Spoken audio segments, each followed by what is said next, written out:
Días tengan todos ustedes. A continuación vamos a iniciar con la mesa de finanzas públicas. Vienen especialistas en la materia desde la Ciudad de México y se dará también un panorama local de cómo están las finanzas públicas, haciendo una comparativa entre los estados de la República, subrayando el caso de Coahuila. Y para ello tendremos como moderador al doctor Víctor Axel Amarillas Urbina. Él es doctor en economía, en ciencias económicas por la Universidad Autónoma de Nuevo León. Tiene una maestría en economía industrial por la misma universidad y es licenciado en economía por la Universidad Autónoma de Coahuila. Al final de este foro habrá espacio para que ustedes puedan anotar algunas preguntas y se las haremos llegar al moderador para que éste se las lea a nuestros invitados. Les recordamos, por favor, que hay que tener el celular en modo silencio, por favor, para no interrumpir la dinámica del foro. Bueno, muchas gracias Luis por la presentación. Muchas gracias a todos ustedes, comunidad universitaria y sociedad civil en general, por estar aquí en la mesa de finanzas públicas para el caso de Coahuila. Y bueno, antes de presentar a los participantes de esta mesa, a los panelistas, me gustaría hacer me gustaría leer un escrito para contextualizar cuál es la situación hablando del contexto financiero público, de las finanzas públicas del estado de Coahuila. En 2017, Coahuila fue el único estado en el país cuyo semáforo estuvo en rojo en el sistema de alertas de nivel de endeudamiento de la Secretaría de Hacienda y Crédito Público. Un dato relevante es que Coahuila ocupa el segundo lugar a nivel nacional en deuda per cápita, ya que para liquidar la deuda total, cada ciudadano debería de pagar 13,666 pesos. Apenas este año, la Auditoría Superior de la Federación realizó observaciones por más de 741 millones de pesos por el manejo irregular de 5 fondos federales durante 2016. Mismos en donde la sociedad civil también detectó posibles irregularidades como la duplicidad de 28 de 39 obras ejecutadas con el impuesto sobre nóminas. El manejo financiero del Estado y los municipios han sido tema de debate constante por los malos manejos de las últimas administraciones. Sin embargo, hoy las asociaciones civiles hemos decidido profundizar más en el tema para obtener respuestas más claras. Estos son algunos datos, algunas cifras que nos sirven para contextualizar la realidad de las finanzas públicas del estado de Coahuila. Y bueno, es precisamente por lo que estamos aquí, para analizar algunos temas especiales y poder debatir y sacar ideas para cómo evitar o cómo señalar estas posibles prácticas y que dejen de suceder. Bueno, ahora sí paso a presentar a los panelistas. Tenemos a Mariana Campos, ella es coordinadora del Programa de Gasto Público y Rendición de Cuentas de México Evalúa. Es maestra en Políticas Públicas por la Universidad de Carnegie Mellon y licenciada en Economía por el Instituto Tecnológico Autónomo de México. Bienvenida. Posteriormente tenemos también a Suni Villa. Ella es investigadora asociada del Centro de Investigación Económica Presupuestaria, es maestra en Administración y Política Pública de la Escuela de Gobierno John F. Kennedy de la Universidad de Harvard y licenciada en Economía por el Tecnológico de Monterrey. Bienvenida. Y también tenemos a Enrique Díaz Infante, director del Programa de Sector Financiero y Seguridad Social. Es candidato a doctor en Derecho por el Instituto de Investigaciones Jurídicas de la UNAM. Cuenta con maestrías en la London School of Economics and Political Science, una en Políticas Comparadas y la otra en Política Social y Planeación en Países en Desarrollo. Y es licenciado en Derecho por la UNAM. Bienvenido. Y por último tenemos a Marcos Amarrimpa, director general del Consejo Cívico de las Instituciones, es ingeniero industrial y de sistemas por el Tecnológico de Monterrey. Bienvenido.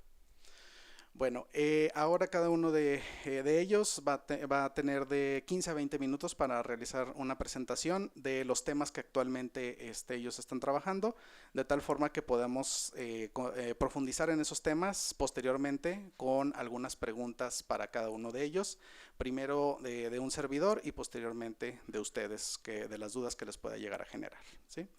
Bueno, le cedo la palabra a Mariana Campos para que nos haga su presentación, por favor.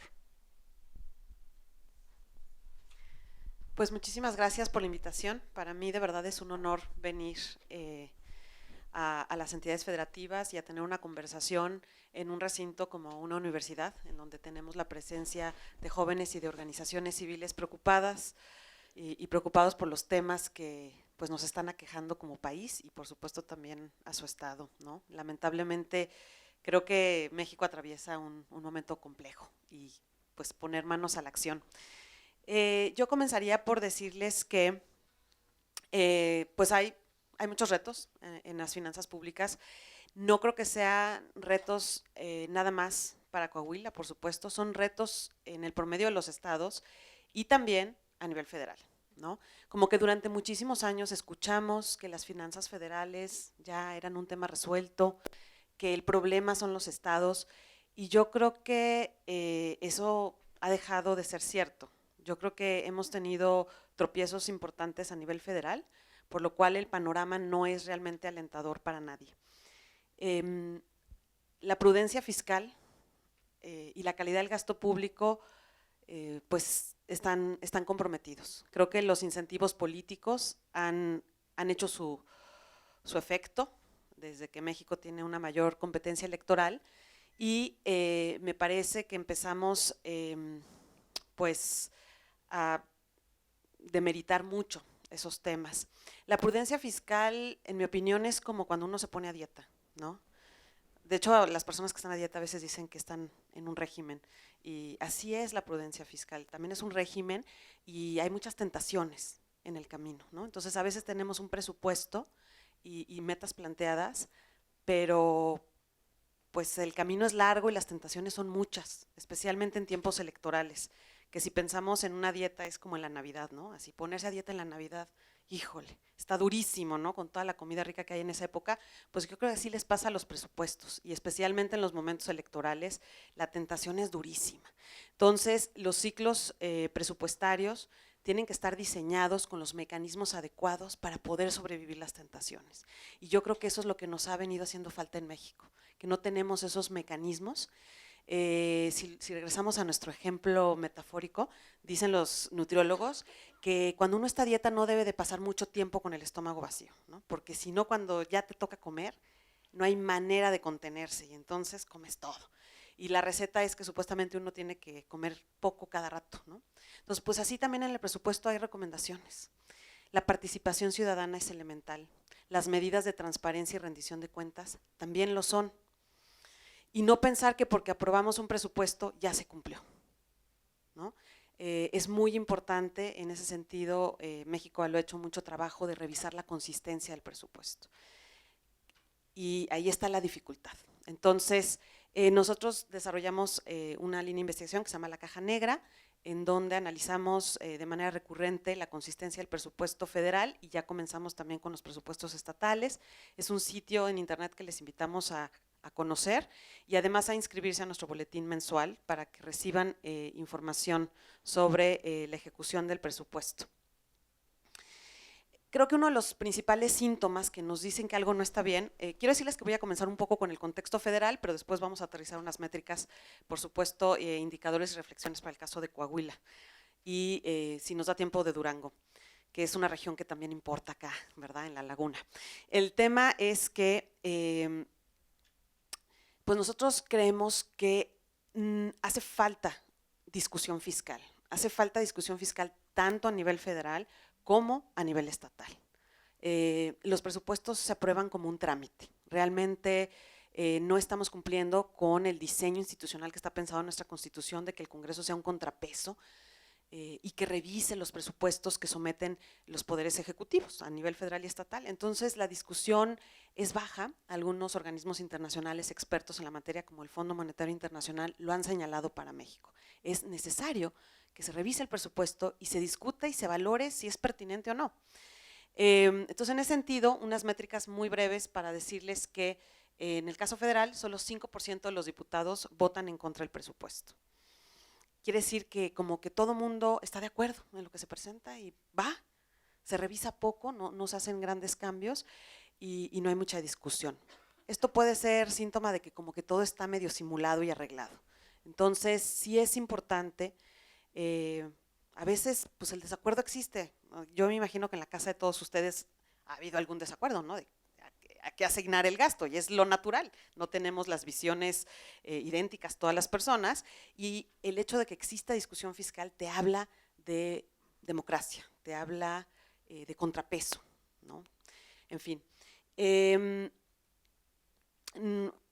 Antes de 2009, antes de que se existiera programas discrecionales en el ramo 23, la discusión fiscal estaba incrementando, ¿no? O estaba incrementando por lo menos, digamos, el papel del Congreso en términos de tener opiniones distintas al Ejecutivo y de quizás hacer un mayor contrapeso, porque esos programas empezaron a existir en 2009. Previo a eso teníamos que 10% de los diputados votaban en contra.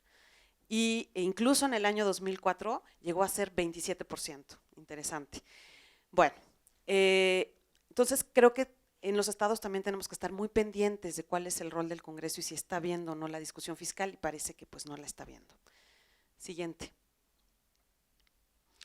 El tema del endeudamiento, ¿no? Tan importante para Coahuila, que bueno, la vida de Coahuila nunca ha sido igual después de 2011, y decirles que pues es un problema, por supuesto, muy marcado en el estado de Coahuila, que sí sale de los promedios estatales, pero también es un problema, o ha sido un problema a nivel federal, porque la deuda durante 9 años estuvo creciendo con respecto al PIB, es decir, crecía más rápido la deuda a nivel federal que nuestra economía, y eso sucedió de manera reiterada, ¿no? Lo que hizo pensar qué está pasando con la toma de decisión sobre el endeudamiento. Y endeudarse no necesariamente es malo, eso ya lo sabemos, nos permite adelantar consumo, especialmente cuando se trata de inversión, y puede ampliarnos las posibilidades de ingreso, pero por eso es muy importante saber en qué se invierte la deuda, y nuestros gobiernos no han sido buenos en eso. Entonces, pues bueno, el gobierno federal prácticamente vivió la amenaza de que se iba a bajar su calificación a la deuda soberana, y yo creo que ese fue el contrapeso que lo hizo entrar en cintura, porque una vez que te dan ese aviso, ya empiezas a pagar un mayor costo financiero, porque ya empiezas a representar un mayor riesgo para los inversionistas. Estas líneas horizontales nos reflejan los programas de financiamiento a lo que el gobierno sometía al Congreso cada vez que pedía deuda, y no se cumplían, porque eran como las trayectorias que proyectaba, ¿no? De cómo iba a evolucionar la deuda. Y se ven horizontales porque decía que no iba a subir con respecto al PIB, pero bueno, eso no terminó pasando, y eran, digamos, programas que tampoco se cuestionaban en el Congreso porque no se cumplían ni se exigían las cuentas debidas al respecto. Siguiente.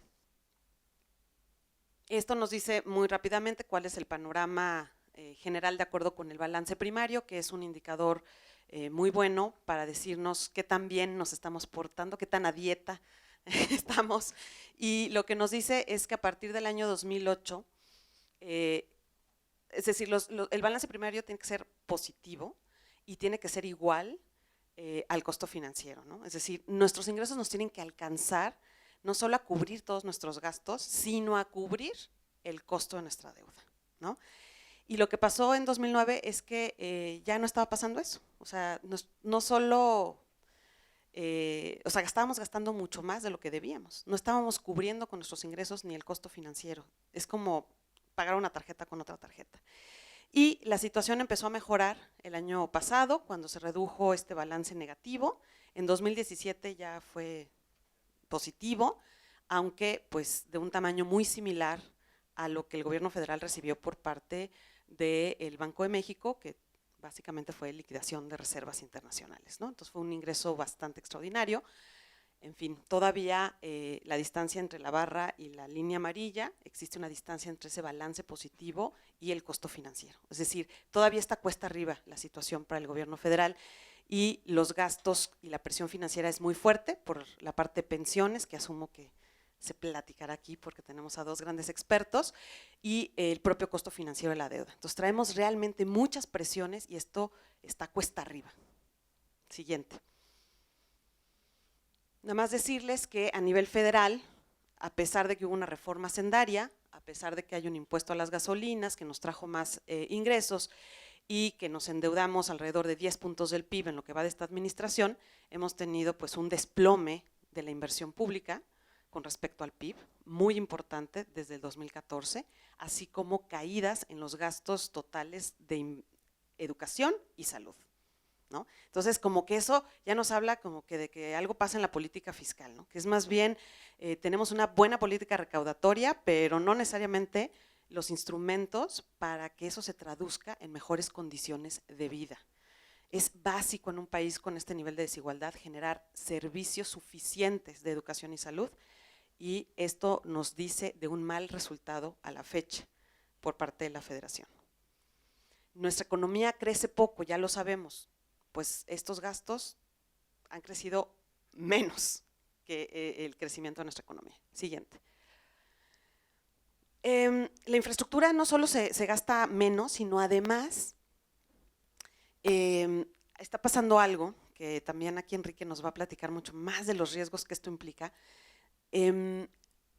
Una gran parte de este gasto se está yendo a fideicomisos y eso tiene un problema.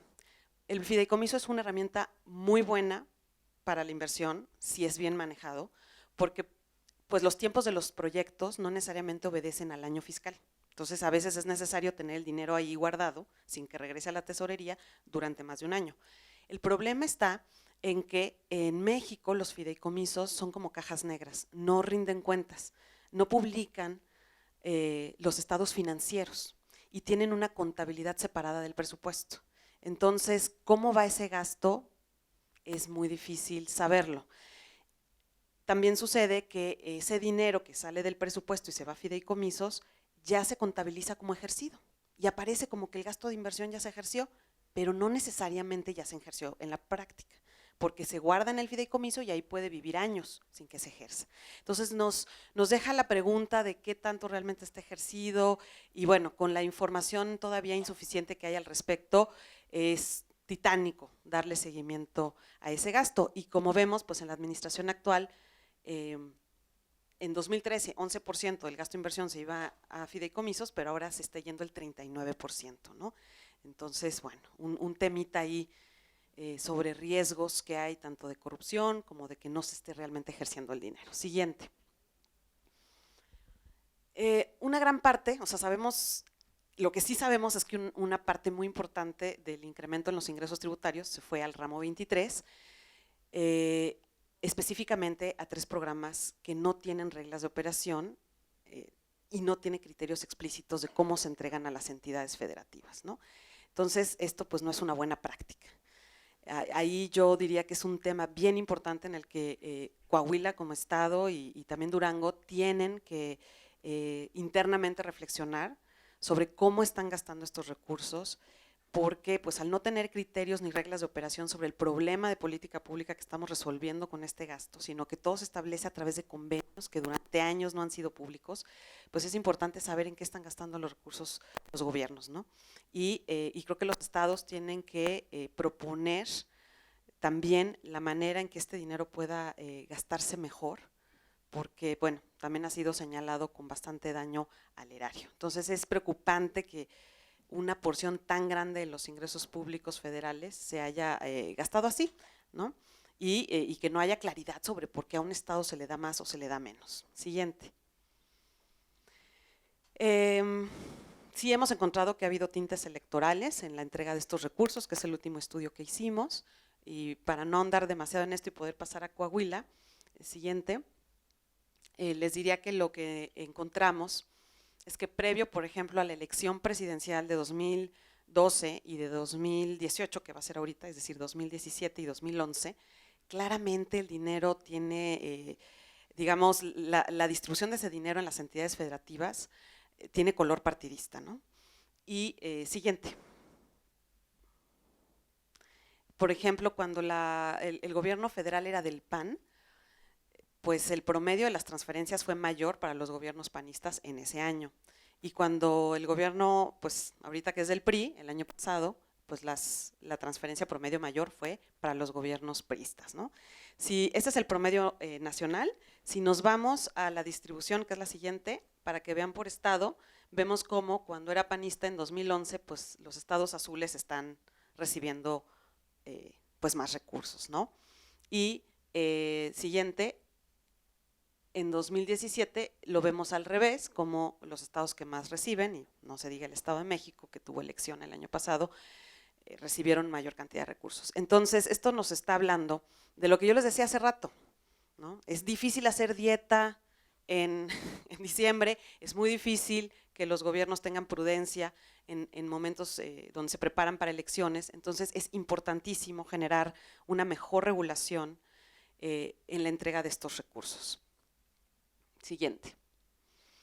Bueno, ahora vamos muy rápido a hablar un poco de la calidad del gasto a nivel estatal, y lo que nos dice esta gráfica es que en el promedio de los estados no estamos levantando tanto la inversión, pero sí estamos levantando el gasto en nómina. Ese es un gasto que crece de una manera muy importante en el promedio de los estados, y no se diga en el caso de Coahuila. O sea, no es la excepción, de hecho es un caso preocupante, esa es la realidad. Siguiente.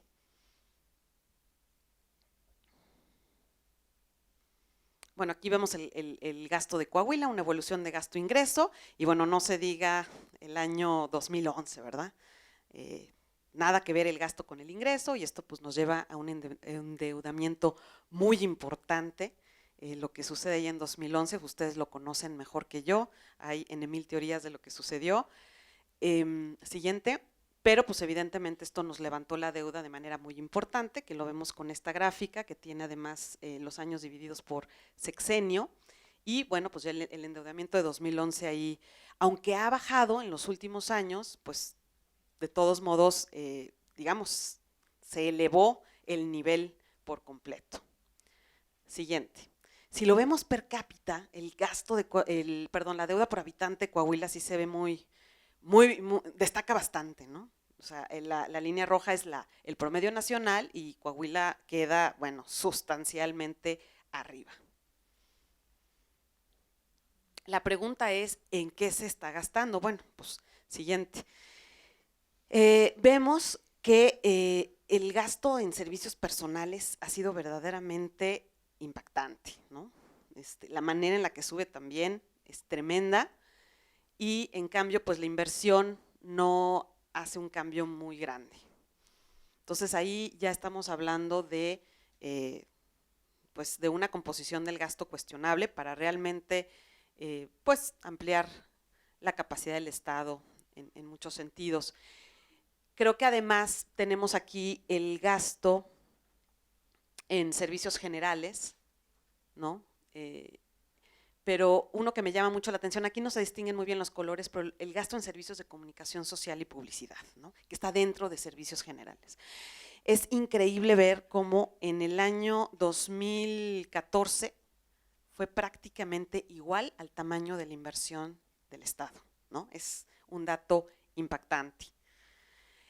Porque bueno, pues como sabemos, es un gasto que se ha vuelto excesivo, es un tema en la agenda nacional, tanto en la federación como en los estados, pero Coahuila sí hay que decir pues que es el estado que más gasta de toda la república. Entonces el gasto per cápita es muy elevado, y es muy importante obviamente revisar este gasto, o sea, ser muy exigentes con este gasto. Ahorita hay una regulación que parece ser que se va a hacer obviamente a nivel general, que va a venir del Congreso por la sentencia de la Suprema Corte de Justicia de la Nación al respecto, pero es un gasto que hay que decirlo con claridad, se está financiando propaganda de políticos. O sea, no es necesario que los estados ni la federación gaste lo que se está gastando. Hay mucha propaganda que no se tendría que estar pagando. Entonces, es muy importante trabajar en la definición de este gasto, así como en los controles, porque también se sobreejercen mucho los presupuestos. Siguiente. Aquí vemos algo muy importante que tiene que ver con la consistencia del presupuesto. Se aprueba un gasto de inversión más elevado de lo que se llega a ejercer. O sea, hay un subejercicio en la inversión, y ahorita platicamos un poco de eso. Por otro lado, hay un sobreejercicio en servicios generales. Dentro de servicios generales están todas las contrataciones que hace el Estado, ¿verdad? De adquisiciones, por ejemplo, y dentro de ahí está comunicación social. En el caso de servicios personales no se observa una inconsistencia tan grave, aunque como los números son muy grandes, en 2017 hay que decir que el Estado sobreejerció 9% de lo aprobado, o sea, sí lleva ahí su inconsistencia. Pero pues sí, no pinta bien, que se apruebe un nivel de inversión, no se alcance a ejercer y más bien se sobreejerza en los servicios generales, en el gasto corriente. En el caso de la publicidad gubernamental, el sobreejercicio es de 100%. La inversión también se nos va a la mitad de recorte, ¿no? Entonces, sí estamos viendo que el presupuesto que se aprueba no se ejerce y se ejerce uno de peor calidad.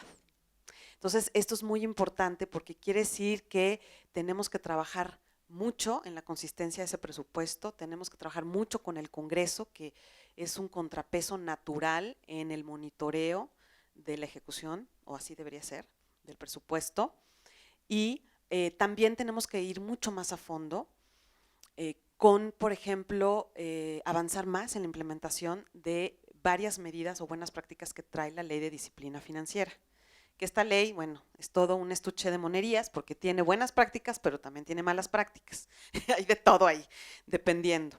Entonces, no hemos podido avanzar. Por ejemplo, un tema importantísimo que tiene que ver con la inversión es el sistema de proyectos de inversión que ya tendría que tener el Estado a enero de 2018 de acuerdo con esta ley y que no hemos encontrado. Es decir, ¿cuáles son los proyectos que se van a financiar con la inversión pública? ¿No? Y todavía no llegamos a cumplirlo cuando ya lo tendríamos que tener. El subejercicio en la inversión nos dice que hay deficiencias generalmente pasa porque hay deficiencias en la planeación y preparación de los proyectos. Entonces, eso quiero decirles que es un problema también a nivel federal, el que traigamos proyectos que empezamos a construir y no los tenemos bien preparados. Tenemos una idea conceptual del proyecto, pero no las especificaciones técnicas suficientes. Entonces vamos definiendo el alcance en la marcha y esto es súper ineficiente. Hace que los proyectos sean mucho más caros, que haya retrabajo y que se terminen mucho más tarde.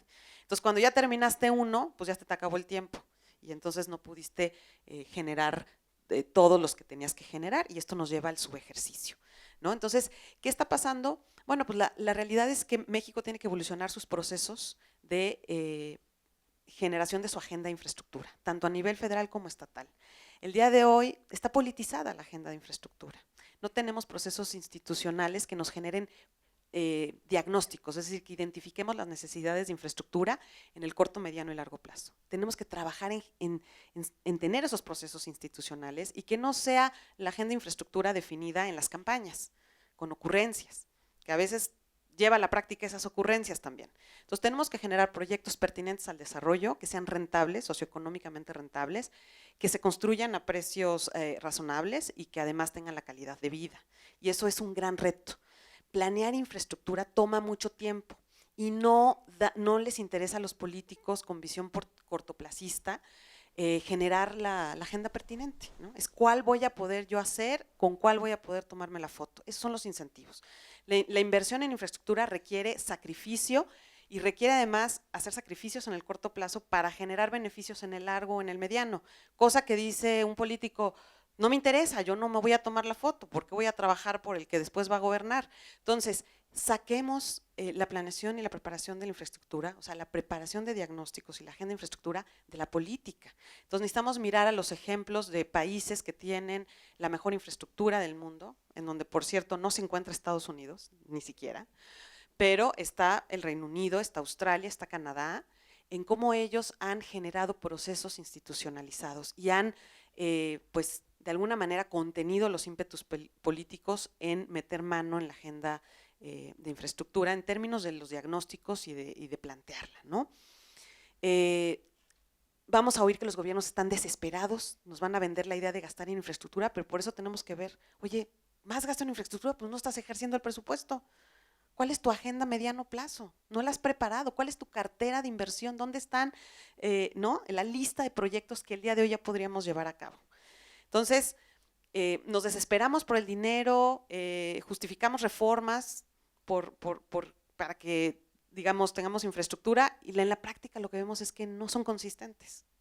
Entonces, es muy importante que la sociedad y los estados trabajen en la planeación de su inversión. Y hay un gran vacío, porque tenemos por un lado la inversión federal, la inversión estatal, pero ¿quién está viendo la planeación regional? Nadie está viendo la planeación regional. No estamos planeando las regiones de México. Entonces tenemos una generación de infraestructura hasta cierto punto caótica, en donde no estamos viendo bien el bosque y veo una desconexión total entre la federación y los estados, ¿no? Cada quien está haciendo lo que quiere. ¿Y dónde está la visión como país, como regiones? Hay una ausencia total y eso es parte de por qué está tan mal planteado el gasto del ramo 23, ¿no? Si hubiera una planeación regional y esos recursos se pudieran aplicar adecuadamente, pues sería excelente, ¿no? Y tienen que pensar los estados en cómo van a contribuir a generar esta agenda. Bueno, en términos de la ley de disciplina financiera, quisiera yo cerrar el caso de Coahuila para ya no acaparar más el micrófono, diciendo que estamos atrasados en el cumplimiento de algunos mecanismos. Les comentaba de la lista de proyectos que ya tendríamos que tener de acuerdo con esta ley. También el tema del control al crecimiento de la nómina. Como vimos, es un problema. Entonces, esta ley establece unos topes para que no crezca la nómina más de lo que debería. Y entonces no lo estamos respetando. Se aprueba un presupuesto que respeta supuestamente ese crecimiento, pero a la mera hora se sobreejerce, que es lo que pasó en 2017, de acuerdo con un informe de gestión financiera, que todavía no es la cuenta pública, y entonces no estamos, digamos, realmente en la práctica, respetando los límites de crecimiento de esa nómina. Entonces, también, digamos, está cuesta arriba para Coahuila cumplir con esa ley. El otro tema también tiene que ver con cómo se rinde cuenta sobre las ampliaciones a ciertos presupuestos que ya vimos aquí, como el de publicidad gubernamental, como el de servicios generales. Se estableció un anexo para que se rinda cuentas de esas ampliaciones y tampoco se está, al menos en el informe de gestión financiera, habrá que esperar para la cuenta pública, pero tampoco se está rindiendo cuentas de eso, ¿no? Está vacío ahorita ese formato. Entonces sí creo que hay un papel bien importante que tiene que hacer el Consejo Cívico, que además lo está haciendo porque su estudio sobre el doble financiamiento de obra pública es genial y importantísima también el entendimiento que haya en las universidades, en los académicos y en los alumnos sobre los retos que tiene Coahuila en materia financiera. Entonces, para cerrar, pues tenemos que generar planeación en infraestructura, no solo pedir que se gaste más, sino ya tenemos nuestra cartera y ahí tiene que trabajar la sociedad civil mucho en exigir procesos de diagnóstico objetivos a mediano y largo plazo, mejorar la composición del gasto público. Tenemos que ser muy estrictos con ese gasto en publicidad gubernamental, que está completamente excedido. Entonces, importante darle seguimiento a lo que está pasando en el Congreso Federal para regular este gasto. Por ahí está el rumor de que el 6 de abril el diputado nos quiere dar madruguete con esa ley. Está dura la pelea, entonces hay que estar muy pendientes de lo que está pasando ahí porque es indispensable generar una nueva definición de lo que se puede financiar, no financiar publicidad política y por supuesto que haya control en el ejercicio para que no sobreejerzamos el recurso. Pues por mi parte es todo, muchas gracias.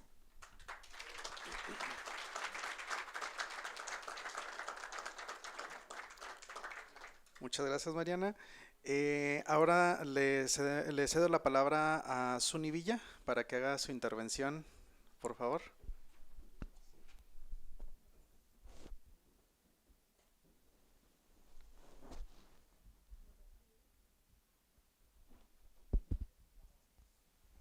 Gracias.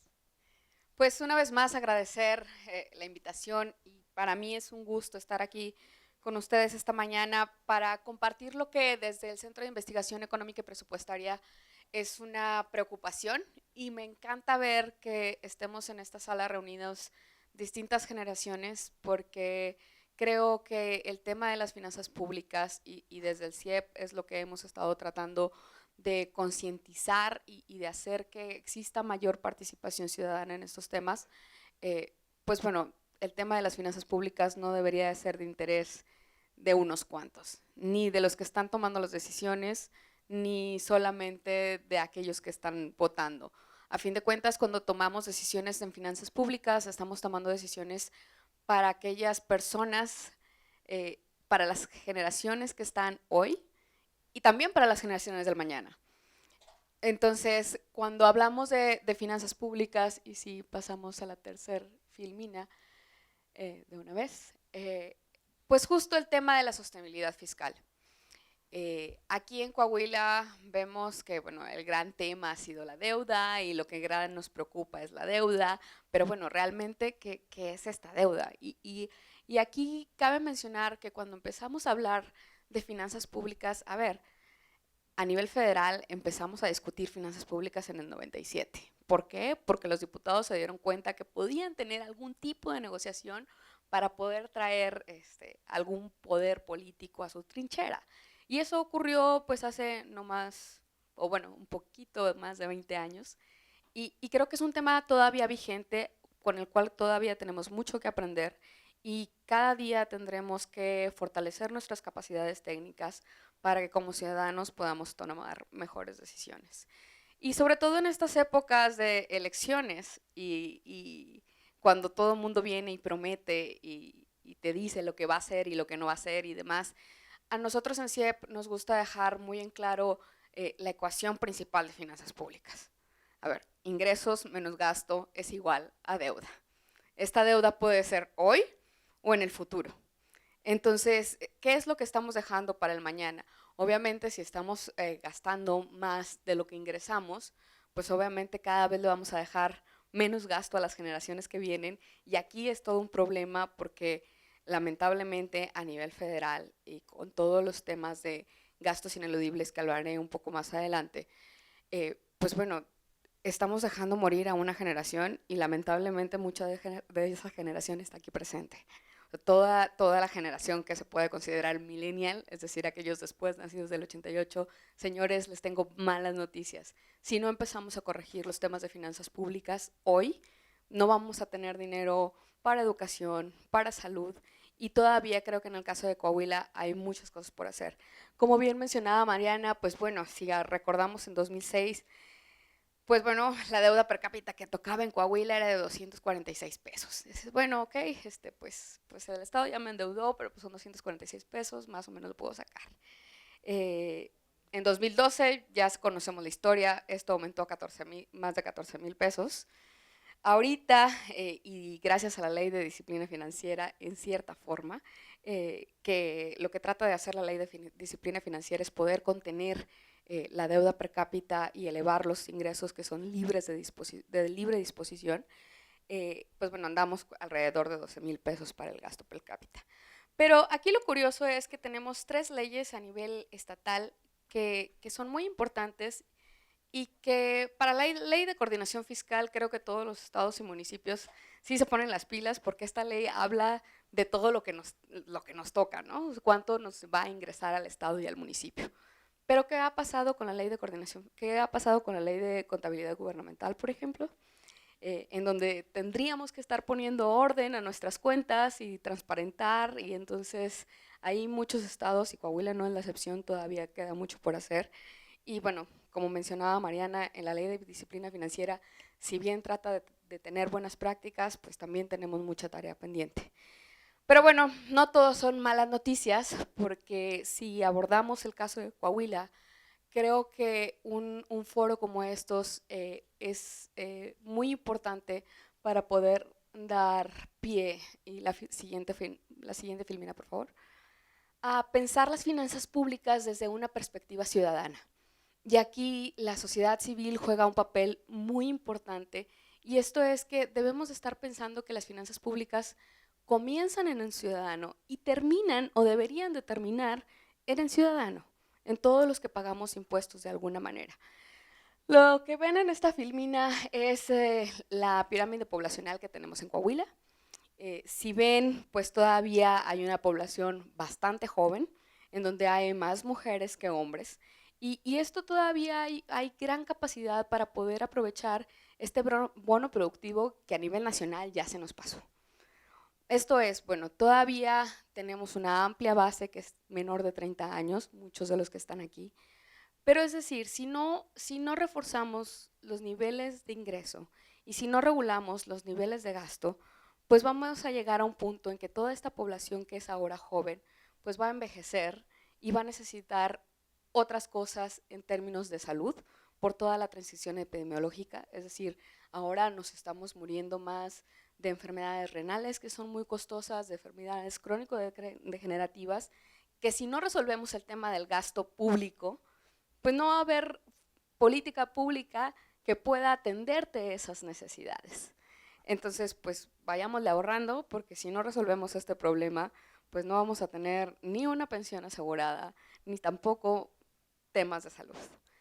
Y bueno, y justo también esto marca la oportunidad para poder aprovechar las cosas que sí podemos. O sea, si todavía tenemos una población joven que puede ser productiva, pues vayamos creando los espacios para incrementar esta productividad, para incrementar los polos de desarrollo regionales, para poder sacar mayor provecho a toda esta capacidad joven que todavía tenemos y que puede ser muy importante para el desarrollo del Estado y también del país.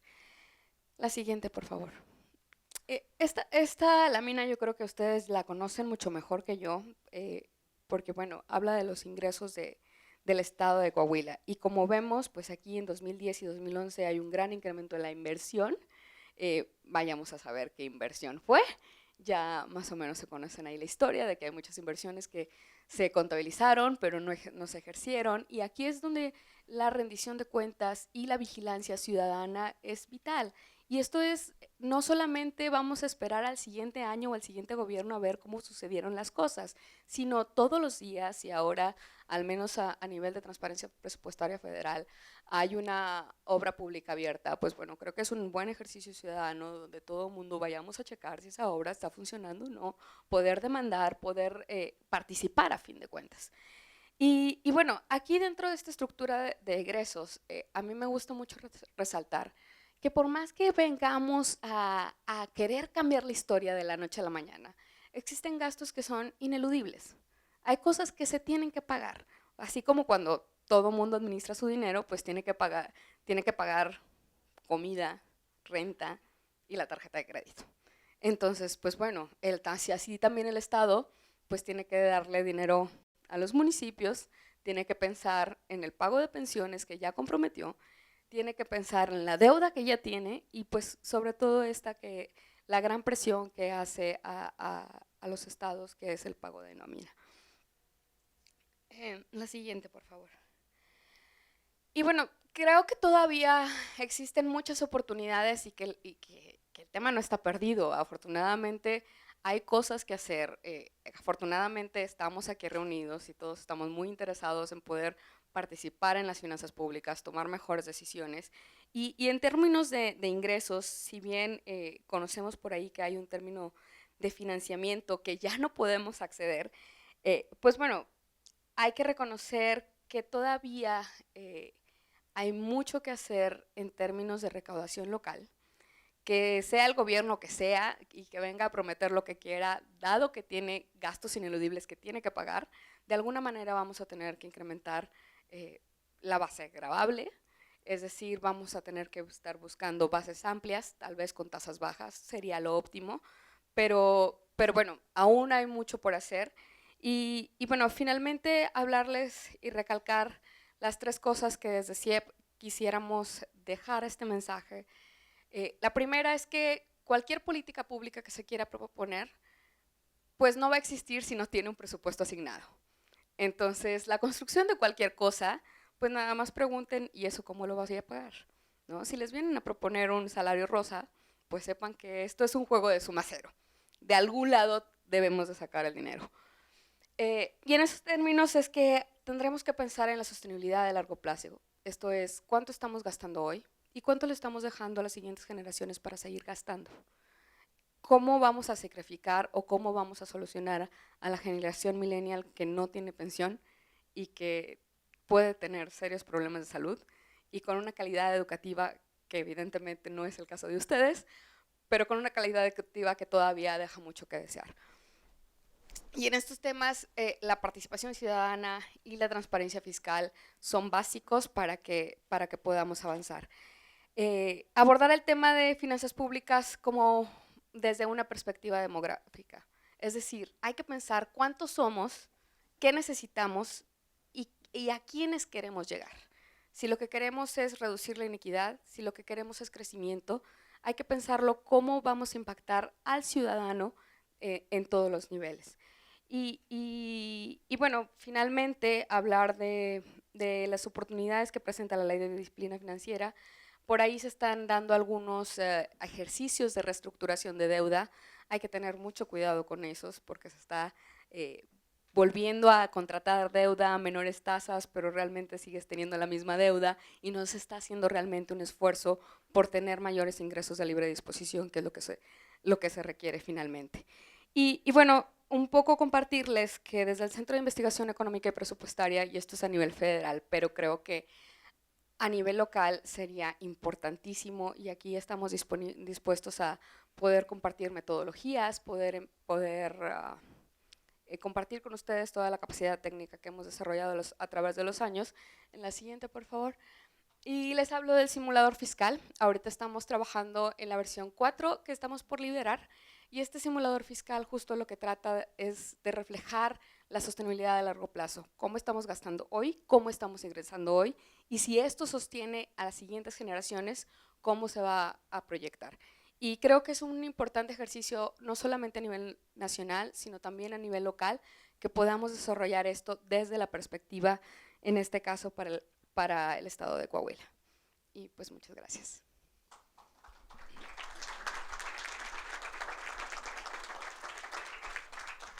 Muchas gracias, Uni. Ahora cedo la palabra a Enrique Díaz Infante para su intervención, por favor. Muchas gracias, Víctor, muchas gracias, Marco, Luis Alfredo y a todos los organizadores de este evento. Me parece fundamental que estemos aquí discutiendo sobre el tema de las finanzas públicas, porque este tipo de discusiones van generando ideas y conciencia. Y como decía Suni, yo no sabía, pero coincide cuando cuando cambia el balance en el Congreso en 1997, que empieza a posicionarse el tema y a tomar conciencia de la importancia y de las ventajas que los políticos podían obtener del presupuesto, ¿no? Entonces, no sorprende después algunos fenómenos que hemos visto con el presupuesto y cómo tanto grupos de interés medran con el mismo, como los políticos mismos lo utilizan luego en forma ilegal para financiamiento de campañas, y hoy en día hemos vivido fenómenos como el tema de los moches, que es la manera como me encantó que Mariana hablara del tema institucional, los contrapesos. Bueno, en México tenemos los contrapesos perdidos y eso es lo que nos ha debilitado también mucho la deuda, y por eso se nos disparó la deuda y todo, porque ahí antes de entrar de lleno a la exposición, pero compartirles algo que nosotros vivimos en el Centro de Estudios Espinosa Iglesias, y junto con otras organizaciones de la sociedad civil, que nos permitió conocer hasta qué punto están deteriorados los contrapesos en la sociedad. Y es un caso representativo, pero para mí fue muy evidente, que fue el nombramiento de esta niña Paloma Merodio como vicepresidenta del INEGI, una niña muy capaz, muy inteligente, con hasta posgrados y en Harvard, de Harvard y del ITAM, economista y todo. Entonces tenía pero no cumplía con los requisitos de ley. ¿No? O sea, simplemente, la niña se le veía que traía todo el fuelle para llegar lejos, más allá y lo que le sigue, pero hay requisitos de ley, hay un Estado de Derecho, y no los cumplía ni de cerca, pero había un interés del Poder Ejecutivo de alguna manera capturar el INEGI, que es quien cuenta la historia de la pobreza en este país, cuenta la historia de la inflación. Entonces puede contar la historia de un sexenio de manera rosa o no, o como es. Entonces, este nombramiento, bueno, pues a mí me parecía tan evidente que yo dije, bueno, esto no va a pasar, no pasa ni la prueba de la risa. Y a la mera hora ver a los senadores votar así, dije, bueno, ahora ya entiendo la captura que desde el Ejecutivo se ha ejercido sobre el Poder Legislativo a través de un flujo de recursos demencial, el ramo 23, además los estudios que Mariana ha hecho sobre el presupuesto y sobre la caja negra del ramo 23 son muy buenos, se los recomiendo, pero ahí queda evidenciado cómo se ha dado toda esa captura. A ver, señor diputado, pues así como dijera el prócer, la tierra es de quien la trabaja, usted jale recursos, desígneselos a qué compadre se lo va a dar, cosi politics, el amiguismo, a qué precio se va a construir la infraestructura. Entonces, bueno, y ese es un tema. O sea, cuando hablamos de lo que estamos gastando en infraestructura, que decimos estamos bajísimos, deberíamos estar gastando el 8% del PIB en infraestructura y andamos aproximadamente en el 3% de infraestructura. Y además vayan ustedes a ver de qué calidad, ¿no? Porque además, como se decía, no hay una planeación. Mariana hablaba de la planeación. Mi padre me cuenta que cuando él trabajó en obras públicas, pues decían, oye, ¿cuáles son las obras prioritarias para el gobierno? Entonces hacían una relación, las trabajaban, lo planeaban y todo, y entonces les daban prioridad. Y entonces de repente llegaba el secretario de Obras Públicas y decían, ¿qué creen? Me hablaban de Hacienda sobre una lanita. A ver, sáquense el proyecto. Y dice, pues en la prioridad deberíamos hacer esta presa. Pues metámosla a la presa. Entonces había una planeación. Hoy en día de repente pues no nos sorprende ver museos barrocos en Puebla, que es el caso que hemos estudiado, que no digo que esté mal que haya un museo barroco, o sea, no lo digo, pero no sé si sea la prioridad. No es sorprender, y es un poquito sobre construir la presentación. Son 10:35, arranca 10:31, entonces estamos bien. Sobre esas obras, un museo barroco o una escalera que lleva no sé dónde en Yucatán, o estos tantos centros de servicios integrales que se van generando en los estados y municipios. Señores, ahorita les voy a explicar por qué. Eso es deuda oculta. Entonces, y eso le da vida eterna, bueno, no digo que eterna, pero sí te da lustros, décadas de sobrevivencia políticos que de ahí pueden vivir, porque les da un contrato de prestación de servicios de una obra que se hizo sobre costos, ahí salió para la campaña electoral, salió también para el patrimonio, el enriquecimiento patrimonial. No debe sorprendernos que ahorita el rosario de los Duartes y de los Borges en Quintana Roo y todas estas cosas, o sea, es como que un desenvolvimiento natural de lo que ha pasado con el presupuesto. Entonces, esas son las finanzas, los problemas que estamos viviendo con las finanzas públicas, y yo quisiera construir mi presentación primero. A ver, la deuda es, mi presentación va a ser sobre el problema de la deuda. Es un problema. Dos, ¿por qué es un problema? Tres, la deuda que les voy a platicar es toda la deuda. O sea, la que nos dicen es eso, o nos falta. Ya Suni nos adelantó aquí que bueno, pues pensiones, ahí hay un pendiente, no se sabe, proveedores tampoco, y lo que les voy a platicar que son las APPs, y todos los fideicomisos de los que decía Mariana y que le ha tocado vivir mucho ahora que está muy metida en el tema del aeropuerto y de muchos proyectos de infraestructura, cómo se construyen a partir de los fideicomisos mal llamados privados. Y pues, señores, secreto fiduciario. Oye, transparencia, no se puede. O sea, ¿qué te puedo decir? Oye, pues son recursos públicos, es que el secreto fiduciario. Entonces, y ahí hay toda la opacidad en el ejercicio del gasto, ¿no? Y cerraría hablando un poquito de lo que va a ser la propuesta que el SEI estamos por sacar de lo que es lo que consideramos que debe ser el México del 2018, y que vamos a presentar a la sociedad civil, a los equipos de los candidatos y todo, buscando incorporar el tema de movilidad social. Porque como bien decía Suni, o sea, ¿y esto a dónde pega? Pues pega en las generaciones que vienen. Entonces, si traemos un desastre, a ver, no seamos negativos, oportunidades de mejora en las finanzas públicas y en el presupuesto, bueno, ¿a quién le está esa no mejora que no estamos logrando? ¿A quién le está pegando? Pues educación, salud, infraestructura, y eso tiene un impacto intergeneracional, y con la carga de pensiones que va creciendo y la estamos cargando, qué bueno que no soy millennial, qué bueno que no voy a tener que pagar eso, y pobre de mi hijo Lorenzo, porque sí se le estamos dejando muy, muy pesada a las generaciones que vienen, y tenemos que hacer algo ahorita, ¿no? A ver, es un problema. Si uno ve el promedio de la deuda pública en la OCDE, que tiene los países de la OCDE, pues es 74%. Entonces, oye, Enrique, a ver, pues ya dejemos ser escandalosos, ¿no? La de México es 47% del PIB, la de los países de la OCDE es 74%. No estamos exagerando, pues como dijera Mariana, o sea, la deuda pues es mucho, es poco, pues dependiendo si la puedes pagar, o no me acuerdo quién decía, o sea, ¿cuánto es tu ingreso? es mucho o poco dependiendo de cuánto ganas y cuánto ingresas y cuánto tienes para pagarla. Entonces, en México sí tuvimos un crecimiento demencial desde los gobiernos de Calderón, sobre todo por la crisis financiera de 2008, y ahí pues siguiendo políticas de ejercicio del gasto para que no se nos cayera esto, se soltó el gasto y lamentablemente en México pues, nuestra debilidad es el gasto corriente. Entiéndase, nómina, servicios personales, nuevamente ahí Mariana y todo México lo han documentado muchísimo en la Caja Negra del Presupuesto, pues esa es nuestra gran debilidad, e infraestructura poca y mala. Entonces, sí es un problema de ver el 48%, pues además, como se llama Mariana, eso fue con excedentes cambiarios ahí, usando las reservas, los remanentes de operación, como le llamaron, de Banco de México, con lo que se le bajó un poco a la deuda para presentarla ahorita en el 48% del PIB y que Fitch, Moody's y las demás calificadoras, y Standard & Poor's no nos bajaran la calificación, pero eso no está sostenible en el tiempo, o sea, porque no estamos subiendo los ingresos. Y el problema es que nuestros ingresos tributarios están en el 17% del PIB, siendo que los ingresos tributarios de los países de la OCDE están en un promedio del 34%. Entonces, ingresamos poco y nuestro gasto en el presupuesto más o menos, y ahí me corregirán quien tiene las cifras más claras, Mariana y Zuni, pero está más o menos como el 23% del PIB, el presupuesto, los gastos, y pues tenemos los ingresos tributarios del 17%. De los cuales 9 puntos porcentuales provienen de ISR, 4 puntos porcentuales provienen del IVA, como 4 provienen de IEPS, y lo demás, bueno, pues para eso están las generaciones que vienen, peguémosle a Pemex, comámonos la riqueza futura, total, los que vienen atrás paguen, ¿no?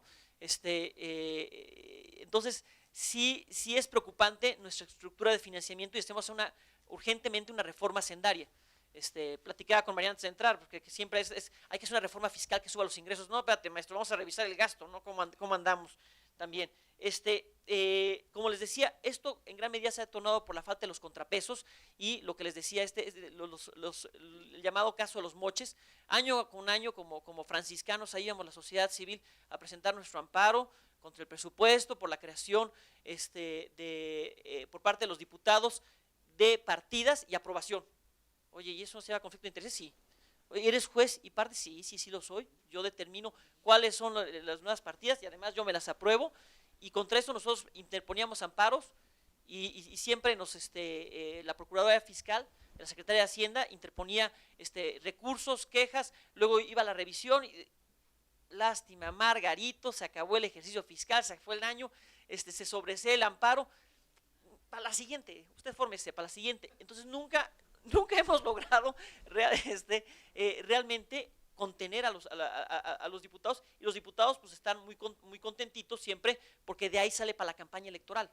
Entonces al final del día yo diría que la gran reforma de finanzas públicas es una reforma electoral, o sea, veamos este financiamiento de campañas y patrimonial, porque evidentemente quien lo opera, pues para Miguelito una tajada, ¿no? Entonces, pues aquí para Miguelito y otra para el partido, para la campaña, y todo eso impacta en el presupuesto y con recursos públicos, y entonces ahí se nos va gran parte de los ingresos. Se ha ido descubriendo mucho de los problemas a nivel subnacional de deuda, donde ha habido alternancia. Cuando de repente entra un gobernador de la oposición, cosa que pues aquí no lo han vivido, pero cuando entran de la oposición de repente se abre la coladera y esa es la cloaca y tú dices, esto hiede y horrible, y qué cosas, pero generalmente es cuando se da la alternancia.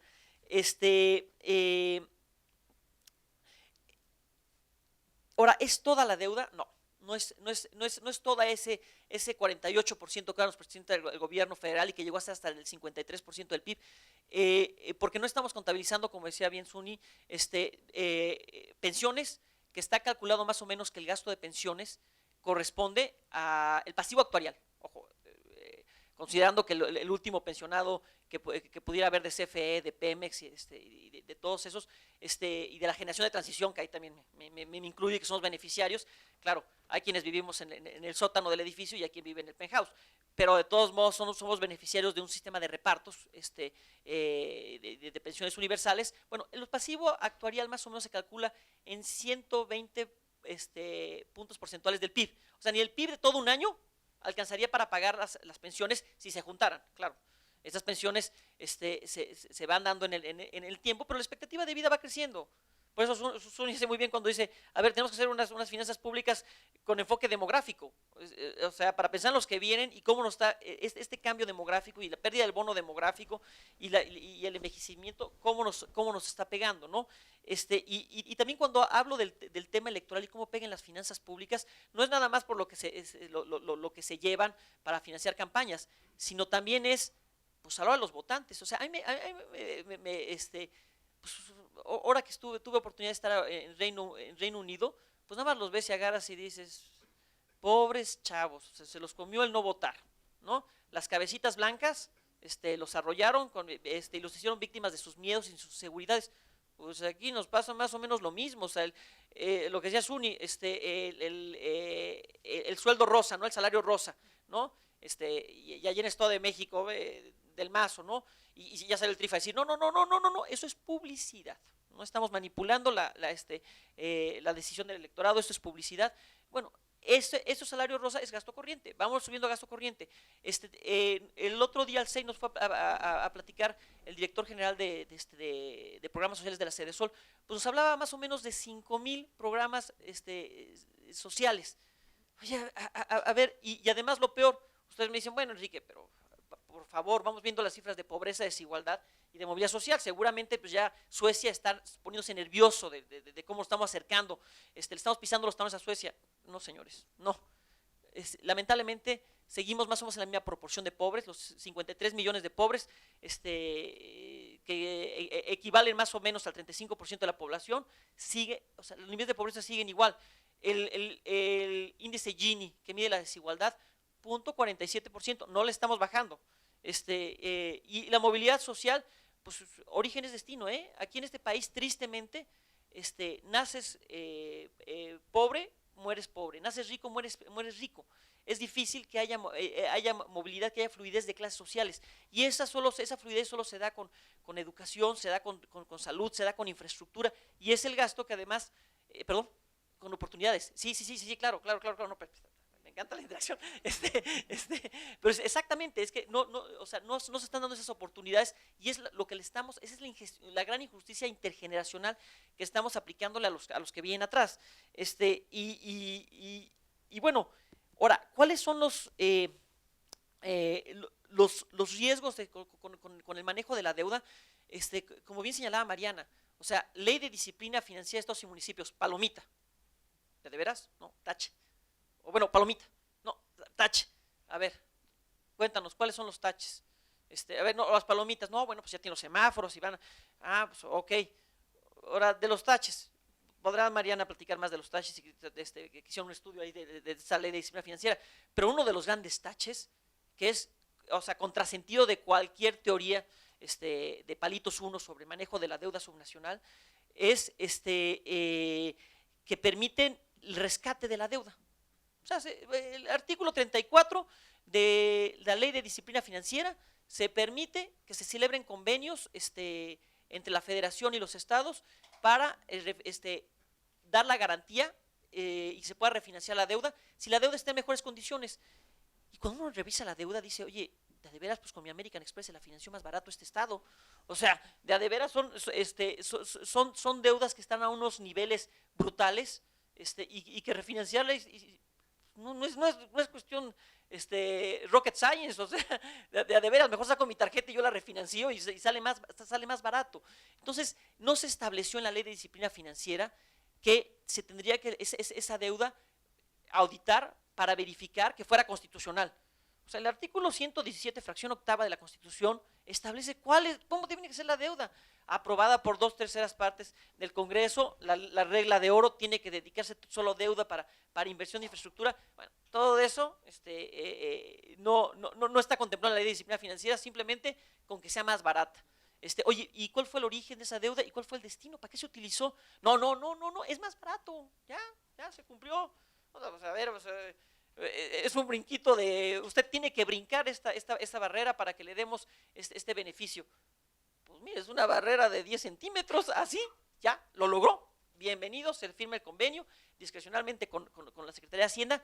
Entonces, está terrible ese tema en específico de la Ley de Disciplina Financiera de Estados y Municipios, estableció en el artículo 34 del mismo, ¿no? Entonces, y ahorita, pues es el riesgo electoral, ¿no? De repente, ya me imagino cómo hacer las cosas, digo, no tengo información, pero ya imagino que va a llegar el secretario de Finanzas de Quintana Roo así asfixiado y ya de decir, oiga, secretario, mire que no se preocupe, mire, haber venido antes, podemos arreglar las cosas muy bonito, aquí hay un convenio, lo firmamos y a ver, ¿cómo anda el mapa electoral? ¿Cómo está? ¿Qué tiene que ver? Vamos a hablar de cuestiones electorales para entendernos con el rescate de la deuda y la garantía del gobierno federal, ¿no? Entonces, ese es el gran tema de las finanzas públicas, es un tema electoral que le van viendo por todos lados, así como el salario rosa son los cabecitas blancas, y entonces pensiones, y como Rey Midas, y ahí van las pensiones, a diestra y siniestra, y son pasivos en el tiempo, y eso aumenta la deuda, pues también los rescates de deuda subnacional, pues así, de una manera discrecional y sin mayores requisitos. A ver, la tarea de Coahuila. Yo no traigo, me gustaría decirles cuál es la deuda oculta aquí en este estado, pero pues yo lo que les voy a dejar son los indicios de cómo se construye, cómo en el estado de Puebla descubrimos la forma como Rafael Moreno Valle escondió la deuda. Él terminó diciendo, cero deuda, terminamos con cero. A ver, ¿por qué no vamos con palitos uno? ¿Cómo definimos la deuda para ver si tienes o no tienes deuda? Entonces, bueno, la deuda es una obligación de pago en el tiempo. No es que no la tengo con el banco. ¿Tiene que ser con bancos? O sea, si yo le digo a mi papá, le digo, papá, préstame una lana, porque me quiero ir de antro, ¿no? Bueno, cuando era chavo, mi padre me dijo, oye, estás mal de tus facultades mentales, maestro, a tu edad, a tus 47 peludos años, no, pero pedirme prestado y además para el antro, no, pero bueno, o préstame para un coche. Y luego llego y le digo, papá, no te debo nada. ¿Por qué? No, yo no tengo deuda contigo porque no eres banco. Bueno, me diría, oye, Enrique, de veras, estás mal. No, hijo, ya me preocupé, vamos con el psiquiatra, aquí tenemos un tema que resolver juntos y para eso está la familia, te vamos a cobijar y te vamos a apoyar. No, es que no es con bancos, de veras, no. A ver, ¿dónde está Banorte? ¿Dónde está Interacciones? ¿Dónde está Protego Everco? No, papá, ¿de qué me hablas? No, Enrique, a ver, vente, vamos con el señor psiquiatra y él nos va a ayudar a resolver este problema. Ese es el problema de la deuda oculta, ¿no? Que decimos, bueno, pues si no es con Banorte Interacciones, que son los que tienen dominancia en el mercado de deuda, soportada con participaciones estatales, pues no es deuda. Pues no es, ya me estoy pasando, pero sí es deuda. Y en el caso de la deuda estructurada a través de los fideicomisos para algún proyecto de inversión, creo que me quedan 3 minutos, sí, 3 minutos, cerro con 3 minutos. Y nada más aquí platicarles rápidamente cómo se oculta la deuda, porque eso es la tarea que les va a quedar a ustedes pendientes. Miren, en Puebla, ¿cómo? A ver, si tuvieran que decirme, Enrique, quítate tanto rollito, dinos dónde está la deuda. A ver, busquen nada más asociaciones público-privadas y un contrato de prestación de servicios. O sea, cuando ustedes de repente ven, oye, un centro de servicios integrales, gracias, bueno, ¿y cómo se va a pagar? Cero, no, nada más. Hay un contrato de arrendamiento, eso sí, a 25 años, por el cual el gobierno, para poder usar los tribunales o poder utilizar las instalaciones el Poder Ejecutivo, porque estamos juntando a todo, ¿no? A todos los poderes. Ahí, oye, qué buena idea, eso llama eficiencias, ¿verdad que sí? Sí. Oye, ¿cómo se va a pagar? No, pues hay un contrato de arrendamiento. Y cuando uno de repente ve, siempre la corrupción la vamos detectando en la construcción sobre costos, ¿no? Se le asigna asignación directa a compadrito. Ya vimos que que creo que, no sé si fue Fundar o quién hizo el estudio, no, fue el IMCO, que sacaron que el 80% de la obra pública fue por adjudicación directa, ¿no? Entonces a compadrito primero, luego con sobrecosto, y luego ya salió para la campaña electoral, salió para Miguelito, y luego en el tiempo avientas un contrato de prestación de servicios para arrendamiento, para la operación, mantenimiento y el arrendamiento, y ahí vas metiendo el costo hasta que de repente te salen con unos gastos impresionantes. Fondo Monetario Internacional y OCDE ya agarró y dijo, ¿sabes qué? Está muy bueno para hacer infraestructura, las APPs, pero ya no me está gustando que haya opacidad y se pierde el control del gasto en esos fideicomisos privados. Entonces, es un gran problema. Ustedes, la tarea pues es descubrir lo que nosotros descubrimos en Puebla gracias a un abogado, Rodrigo Díez Gargari, que hizo un trabajo de 2 años, IFAI, amparos, con el IFAI local, el Instituto de Transparencia Local, para obtener los contratos de fideicomiso, el F-144, en el cual se afectó el impuesto de nómina. Cuando Mariana hablaba del impuesto de nómina, de veras, así como ustedes digan, oye, ¿qué indicadores? Impuesto de nómina, o sea, casi no recaudan nada los estados, pero lo que recaudan, que es tenencia predial, impuesto de nómina. El impuesto de nómina les encanta afectarlo a un fideicomiso, generalmente es de administración y fuente de pago, que va a servir de garantía de proyectos. Proyectos, tú dices, pues es proyecto de infraestructura, generalmente está en la Ley de Deuda Pública Estatal. La definición de deuda es ahí donde sirven con la cuchara grande y entonces dicen, ¿sabes qué? No es deuda los proyectos de inversión, ¿no? Oye, pero la fuente de repago es pública, porque si fuera un proyecto que se financiara con el peaje, por ejemplo, una carretera, pues los usuarios lo están pagando, pues no, sí me queda claro que no hay deuda. No, pero siempre aquí en México, para que no haya riesgo del desarrollador, metemos recursos presupuestales y entonces en el tiempo se tiene que pagar eso. Entonces, si hay una obligación de pago y en el tiempo, eso se llama deuda.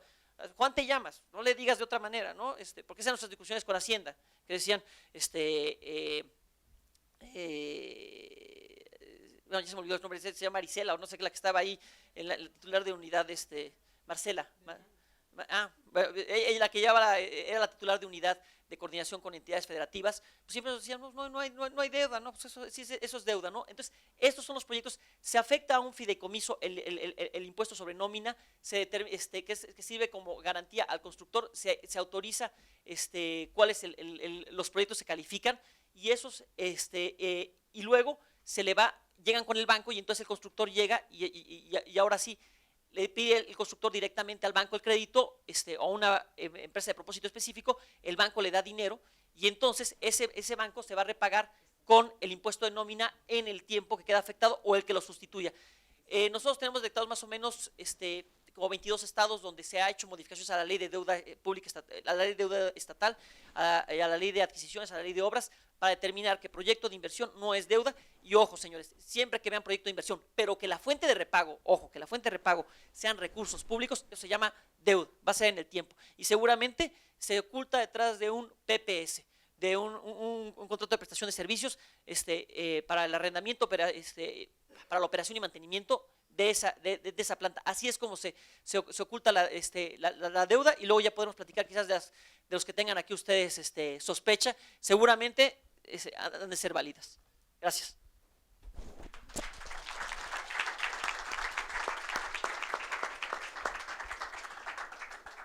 Muchas gracias, Enrique. Y por último, cedo la palabra a Marcos Amarripa para que realice su intervención, por favor. Gracias, Axel.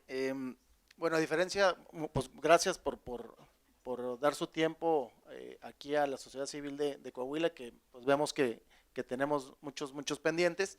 Yo quisiera recapitular un poquito y con toda intención mostrarles algunos indicadores para indignarlos un poco. Sé que pueda sonar algo macabro, pero esa indignación es la que yo quiero que nos mueva un poquito a poder observar un poco más las finanzas públicas.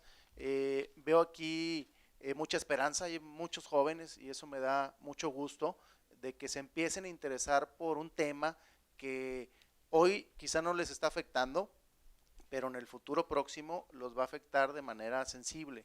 Entonces, creo que es importante que ustedes le den continuidad a todo el trabajo que estamos haciendo desde aquí de Sociedad Civil, y solo quiero presentarles algunos datos, insisto, con toda la intención de indignarlos y despertarles un poquito la conciencia de cómo estamos en materia de finanzas públicas en el estado de Coahuila.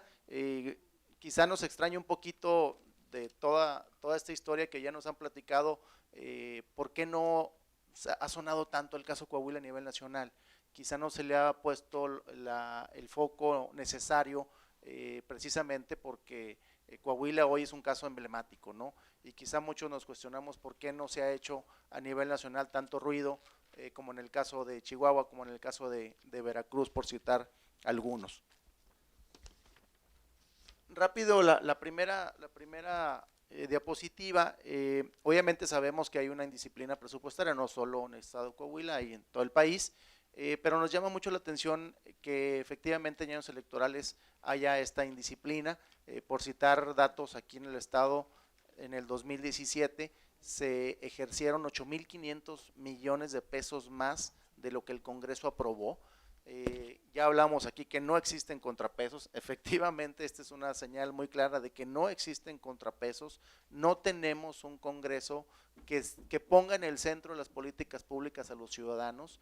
Desgraciadamente se anteponen intereses de partidos, intereses de bancadas, intereses de particulares, y nos dejan relegados a los ciudadanos precisamente porque no se atienden a lo que más nos está preocupando el día al día. La que sigue, Luis, por favor. Mariana citaba un caso. Bueno, esos 8.500 pesos, ¿en dónde están? ¿En qué se está gastando? ¿En qué se gastaron? ¿En qué se ejercieron más? Aquí cito yo algunos rubros, los 5 que yo consideré más importantes. En ayudas sociales, nada más para que se den una idea, la diferencia de entre lo aprobado contra lo ejercido fue del 292%. En subsidios fue un 272%. En la publicidad oficial, que cerraré con un dato muy importante que quiero que se lleven ustedes, creció un 170%, prácticamente se triplicó lo que se ejerció de lo que el Congreso aprobó. En deuda pública también se incrementó un 23%, y en los servicios personales, que también ya sé que se ha comentado mucho, creció un 10%, casi 18,000 millones de pesos se destinaron a la nómina.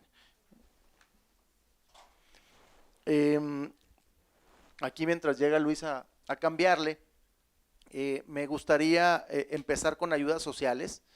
Son 4 o 5 filminas las que quiero nada más tocar rápidamente, sé que ya estamos con el tiempo algo encima. Aquí les pongo el top 10 de las entidades con mayor gasto per cápita en ayudas sociales. Coahuila está en el lugar número 3, ¿sí? Esto no se ha dado a conocer y volvemos al tema inicial. ¿Por qué no se ha tocado el tema de Coahuila a nivel nacional?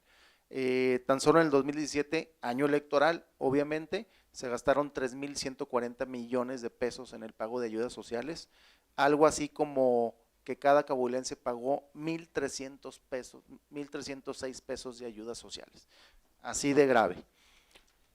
La siguiente, que también tocábamos el tema aquí por los expertos, el tema de la nómina, el tema de la burocracia. ¿Cuánto nos cuesta a los coahuilenses? Estamos en deuda, en gasto per cápita, en el lugar número 6 a nivel nacional, ¿sí? Con mayor gasto en servicios personales. En el 2017, como ya lo mencioné, se gastaron 18,000 millones de pesos en nómina. 1 de cada 3 pesos de todo el gasto del Estado se fue a nómina, 1 de cada 3 pesos, imagínense eso. Y como pago de servicio a los trabajadores del Estado, cada coahuilense nos tocó pagar casi 6,000 pesos, casi 6,000 pesos del gasto de todo el Estado. La que sigue, en el pago de servicio de la deuda, obviamente es un tema muy recurrente que creo que tiene que despertar mucho mayor interés entre la sociedad civil, entre los legisladores, obviamente, precisamente porque el tratamiento que se le está dando hoy a la deuda, a diferencia de otros estados, son muy distintas.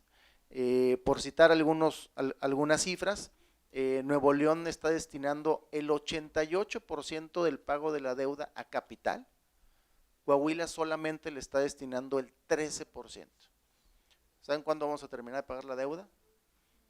Ustedes, jóvenes que están aquí, les estamos hipotecando, les estamos heredando una deuda de la cual ustedes ni siquiera saben que la tienen que pagar. Ya lo decía aquí Enrique, si yo a mis hijos les digo, ya naciste, pero aquí está y debes, oye, espérame, pues esa es deuda tuya, esa es deuda de mi abuelo, de mi bisabuelo, ¿por qué la tengo que pagar yo? ¿Sí? ¿Qué hice yo mal? ¿Sí? Por eso la necesidad de seguir observando y de estarnos involucrando organizadamente, precisamente para hacer un contrapeso que hoy pareciera que no tenemos. Mientras Coahuila destina el 74% del pago de la deuda o intereses, el 74%, nos están comiendo los intereses definitivamente. Nuevo León solamente destina el 12%. ¿Qué se tiene que hacer? ¿Qué se tiene que hacer? ¿Qué tiene que hacer el Congreso para cambiar esto? Y mucho está aquí en nosotros, ¿sí? No podemos permitir que se hereden grandes cantidades de deuda a ustedes los jóvenes que son el futuro, ¿sí? Ya vienen con un contrapeso importante, una carga financiera importante que tienen que pagar, mientras ustedes obviamente no hicieron nada al respecto. Cerraría yo también por el tema del tiempo, pues un tema que nos duele muchísimo. Desgraciadamente Coahuila es el estado que más gastó en publicidad a nivel nacional en el 2017. Casi el doble de Campeche, que está en el segundo lugar, casi 3 veces lo que gastó la Ciudad de México. Imagínense, con 10 millones de habitantes, aquí somos en el estado casi un poquito menos de 3 millones de habitantes. Es el estado que más gasta. Honrosamente ocupamos el primer lugar, 1,428 millones de pesos. Obviamente se ejerció 3 veces más de lo que el Congreso aprobó. Esto equivale a que Coahuila se estuviera promocionando en el 20% de todo el estado, de todo el país, imagínense, ¿sí? Es el 20% de todo el presupuesto del gobierno federal. Así de grave está la discrecionalidad con la que se están utilizando nuestros recursos, ¿sí? ¿Dónde estamos los ciudadanos? La promoción del gobierno le costó a cada coahuilense 471 pesos. Y esto equivale, ¿a qué equivale? 1,428 millones de pesos, para que se den una idea, equivale a lo que gastaron los últimos 17 estados en publicidad. Los últimos 17 estados, si juntamos todo lo que gastaron en publicidad, eso solamente se gastó en Coahuila, ¿sí? ¿Dónde están nuestros diputados? ¿Dónde está el contrapeso? ¿En dónde les exigimos? ¿En qué espacios nos dan oportunidad de exigirle? A través de estos foros, a través de los medios. La verdad, créanme que es indignante poder hoy presentarle estos datos a ustedes. Y cierro con algo muy triste, pero insisto, no quiero ser tan dramático y que se vayan de aquí con la cabeza agachada. Al contrario, creo que toda esta información quiero que les mueva, que nos mueva a todos, precisamente para cambiar las cosas. No podemos seguir utilizando el gasto a discreción de unos cuantos, a decir, hoy tengo aprobado un peso, pero nadie me revisa, nadie me fiscaliza, nadie me cuestiona, y hoy puedo gastar 3, 4, 5 veces más de lo que el Congreso aprueba. Eso no puede pasar. Y esta gráfica que les dejo con ustedes, pues habla precisamente de que el gasto en publicidad no necesariamente se va a mayor aprobación de los gobernantes. Ahí vemos claramente que a mayor gasto en publicidad, la aprobación, al menos en la administración de Rubén Moreira, cae. No necesariamente todo lo que se gasta en publicidad, ¿sí?, es para promocionar a una figura. Aquí obviamente hay grandes sospechas, como ya lo mencionaron mis compañeros, de que el gasto en publicidad no se está utilizando precisamente en publicidad. Creo que hoy uno de los retos y desafíos, como bien se titula este foro, es precisamente investigar, indagar en dónde se está gastando esas grandes cantidades de dinero, porque se están utilizando en rubros que no son productivos. Publicidad no es productivo, nómina no es productivo, subsidios no es productivo, a diferencia de infraestructura que le aprueban un peso, pero ejercen 50 centavos. ¿Por qué ahí hay diferencia entre lo aprobado y lo ejercido? Son, creo que, preguntas que tenemos que hacernos y más allá de contestarlas, ver cómo podemos cambiar esta realidad. Y hoy, aquí a los jóvenes que nos acompañan, invitarlos a que se interesen más por los asuntos públicos. Pareciera que hablar del ramo 23, ramo 33, ramo 28, aportaciones, participaciones, es algo complicado. Créanme que no lo es tanto, y la invitación está ahí, a que nos involucremos un poquito más en la observación social, en la exigencia de nuestros gobernantes precisamente para que pongan en el centro de cualquier política pública a los ciudadanos, porque hoy vemos con estas cifras que no lo está haciendo así. Muchísimas gracias.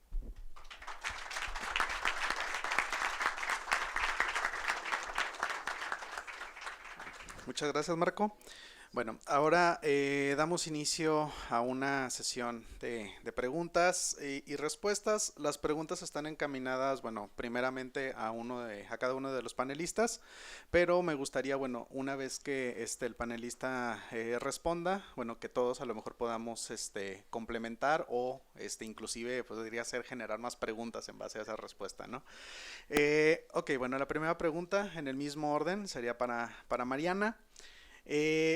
De 2012 a 2017, el gobierno del estado gastó en promedio 6% del presupuesto total en inversión pública. En contraparte, gastó en promedio el 35% al pago de servicios personales. Sin embargo, a pesar de que se gasta mucho más en nómina que en inversión, existe el problema que acaba de comentar Marco, que el gasto en inversión no se ha ejercido completamente, ya que tan solo el año pasado se aprobaron 4,045 millones de pesos y solo se ejercieron 2,648 millones de pesos, un 35% menos. En años anteriores, algo alrededor del 50% en promedio. Entonces, bueno, con este contexto, la pregunta sería, ¿cuál debe ser la postura y qué medidas debe de tomar el nuevo Congreso para exigir una política de gasto eficiente en inversión pública? Bueno, como había comentado un poco, creo que tener un subejercicio en inversión es como, no el peor resultado, aunque sí es un mal resultado. Primero porque nos dice un problema y nos está reflejando un problema. Eso no es lo peor. Lo peor es cuando existe el problema y no sabemos que existe el problema. Hay simulación. Entonces, eso es lo que pasa a nivel federal, ¿no? Durante muchos años hubo enormes críticas al subejercicio en inversión federal y ¿saben cómo se arregló? Mandando el dinero a los fideicomisos, cajitas negras de las que no podemos saber qué está pasando adentro, porque un fideicomiso es un ente financiero y no publica sus estados financieros. ¿Eso no les suena como loco? O sea, no sabemos la situación patrimonial de los fideicomisos. ¿Qué significa? Que no sabemos cuánta deuda oculta tienen. Y no nos permite saber cuándo se está ejerciendo realmente el recurso, qué está pasando con el gasto de inversión. Entonces, eso es todavía peor, ¿no? Ahora, sin embargo, sí nos está hablando de un problema. Nos está diciendo lo que planeamos no se está concretando, ¿no? Y esto puede ser por dos razones. Primero, porque deliberadamente dices, no me interesa invertir. Tengo una elección el próximo año y lo que yo quiero hacer es financiar ayudas sociales, que son básicamente programas sin reglas de operación y entregar dinero y generar clientelas. Eso es lo que es. Y no tengo tiempo de invertir, porque invertir implica planear, diagnosticar, implica generar estudios para saber la factibilidad de un proyecto, ir a la comunidad, cuestionar cómo el proyecto los afecta, cómo lidiamos con las externalidades del proyecto, hacer análisis sobre si daña o no al ambiente, hacer trámites porque por aquí va a pasar una vía. Entonces, como va a pasar una vía, tengo que a lo mejor expropiar y hacer todo ese trámite enorme. Entonces, gastar en infraestructura es tardado, requiere visión de mediano y largo plazo, algo que no existe en la agenda política. Y es más fácil en años electorales regalar el dinero con los salarios rosas, ayudas sociales, como nos lo está planteando Marco, y por favor, en un año electoral, o sea, ¿quién quiere invertir? Esos beneficios los va a ver quién sabe quién, igual y ni es de mi partido, ¿no?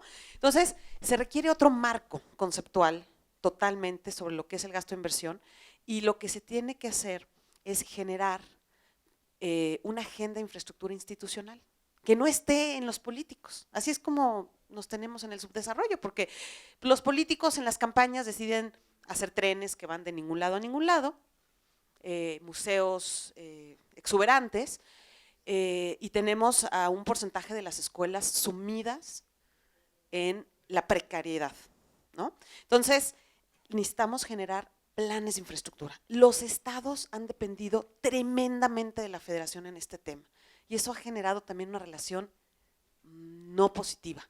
Es decir, el estado tiene que empezar a generar sus propios planes de infraestructura, pero inspírense por favor en los modelos de los países desarrollados en donde han logrado contener de la planeación en infraestructura el ímpetu político.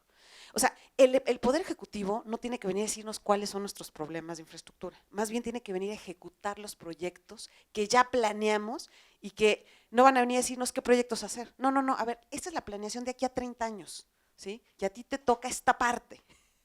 Entonces, digo, un cambio completo de cómo estamos visualizando la infraestructura. Y en ese sentido, cuando logramos tener una lista de proyectos prioritarios para resolver problemas sociales y económicos, entonces el gasto de infraestructura tiene posibilidades de ser más eficiente. Ya están las especificaciones técnicas. Todos ustedes oyeron del caso del socavón, ¿no?, que sucedió en Morelos. Tremendo. Yo creo que ese caso ejemplifica la desgracia y la tragedia en la que ha caído la infraestructura a partir de mayor competencia electoral, ¿no? El proyecto se fue a contratar sin que existiera el proyecto. Sí, así de increíbles. O sea, no habían especificaciones técnicas. Ahí ni siquiera es viable una licitación, porque ¿con base en qué vas a licitar un proyecto?, ¿no? Con una idea. Pero entonces ni siquiera podemos saber cuál es el precio del proyecto, como para que compitan con precio los contratistas, ¿no? Por supuesto, por eso se simulan las licitaciones.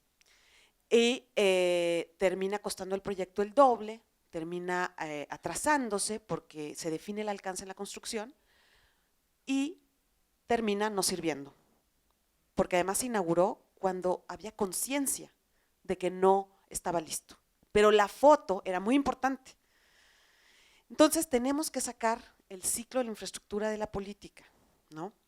Tenemos entonces que generar mucho involucramiento de la sociedad. El modelo de Reino Unido es una excelente práctica en donde, por ejemplo, los proyectos importantes de infraestructura, se generó un modelo que se llama de mesa multiactor, en donde es muy importante el balance de perspectiva en esta mesa. Debe estar el sector privado, tiene que estar la sociedad civil, la academia y las autoridades para darle seguimiento a los proyectos de infraestructura, para que el proyecto arranque cuando ya se planeó. Si uno ve el trabajo de la Auditoría Superior, lo que nos ha dicho es que a nivel federal, los grandes proyectos que han fracasado de infraestructura, el 70% de ellos es porque tenían problemas de planeación, ¿no? Entonces, ahí está la clave. Generar una agenda pertinente de infraestructura requiere procesos institucionales, no políticos. Que sean los técnicos, independientes, que generen los diagnósticos a mediano y largo plazo. El día de hoy, cada gobernador y cada presidente llega a decir cuál es su agenda de infraestructura. La agenda es de México y no tendría que estar sujeta al sexenio. Hay una ley de planeación que dice que no puedes planear lo que pasa en el siguiente sexenio. Imagínense la aberración. Entonces, eso se tiene que cambiar y eso es lo que le tenemos que exigir a nuestro Congreso, como federación y como estados. O sea, generar nuestra planeación. ¿Qué pasó? Que con la ley de disciplina financiera se ha intentado levantar ese sistema a nivel estatal y Coahuila no ha avanzado. Entonces, es algo en lo que hay que ocuparse, es parte de la tarea de Coahuila. ¿Qué ha pasado con nuestra planeación en infraestructura? Porque ¿de qué nos sirve tener más dinero si no tenemos preparada la planeación? ¿Qué vamos a hacer? No es enchilame otra, hacer un proyecto de infraestructura. Entonces, nos llega más dinero a través del ramo 23, pues obviamente vamos a ir a financiar ayudas sociales y a entregar el dinero que nos dé votos. Esa es la dinámica de lo que está sucediendo y le tenemos que dar la vuelta, porque sin la infraestructura adecuada los servicios públicos no son suficientes ni de calidad. Eso es clarísimo, entonces es vital para combatir un gran flagelo que es la desigualdad en nuestro país. Es vital. Gracias. Muchas gracias, Mariana.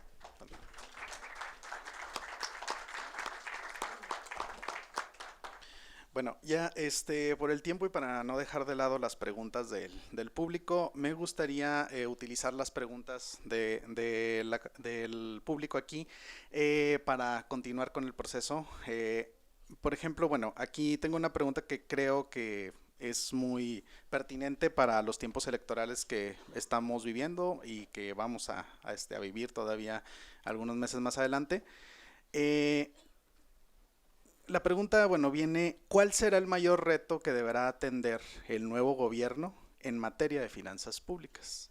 No sé, ¿alguno de ustedes que quiera tomar la palabra para responderla?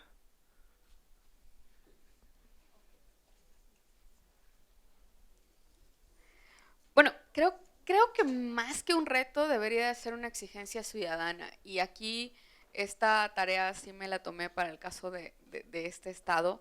Y perdón, pero ¿dónde está el sistema de evaluación del desempeño? Para empezar. Y para seguir es dónde están los datos abiertos, porque además creo que la mayoría de los que estamos aquí pues ya nos gusta tener nuestra hojita de Excel o nuestra base de datos en donde podamos consultar en tiempo real cómo se está gastando, cómo se está ingresando nuestro dinero.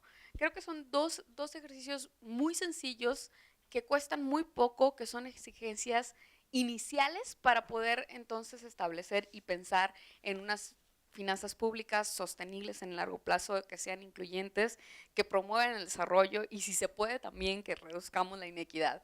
Creo que esos son los grandes retos que se tienen como país, no solamente como Estado, pero además creo que la cuestión del uso de los datos abiertos, de la publicación y del reclamo son una etapa inicial para poder promover en una segunda etapa la participación ciudadana, porque si no tenemos información y si no la reclamamos, a lo mejor puede haber incluso transparencia de la mala, ¿no? Cuando se nos publica todo y ahí está transparente, pero está tan mal puesto que ni siquiera podemos entenderlo. Y la calidad de los servicios, ¿cuánta gente de aquí, aunque tiene acceso al servicio público, prefiere ir a la farmacia a consulta porque cree que la calidad es mala, porque pierde tiempo, porque no le van a dar la medicina? Creo que deberíamos impulsar todavía más y preocuparnos por la calidad de los servicios públicos y sobre todo en épocas electorales.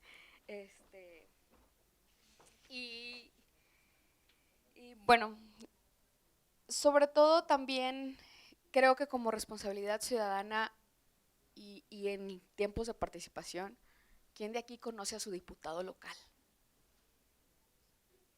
¿Dónde está su oficina? ¿Cómo voy y le reclamo? Creo que esos son ejercicios básicos de participación que deberían de caer en la conciencia de todos y ojalá todos de aquí nos vayamos con las ganas de saber quién es nuestro diputado y a quién le podemos ir a reclamar las obras de infraestructura, los servicios públicos, el ejercicio correcto de los recursos o al menos las inquietudes que se tienen a nivel local. Gracias, Sonia. Sí, Adelante, sí, Ricardo. Víctor, y muy brevemente, porque mis 20 minutos usé 26, pero estoy apenado al respecto. Nada más, diría, reforma hacendaria y después pensiones. Si tuviera dos balas de plata para el próximo gobierno, reforma hacendaria y pensiones. A mí me da risa cuando de repente salen propuestas que creo que son muy necesarias como un ingreso mínimo garantizado. Digo, sí, bien, en la época del desempleo, con los riesgos que hay de perder un ingreso, urge ese tipo de propuestas, pero ¿y cómo se va a pagar?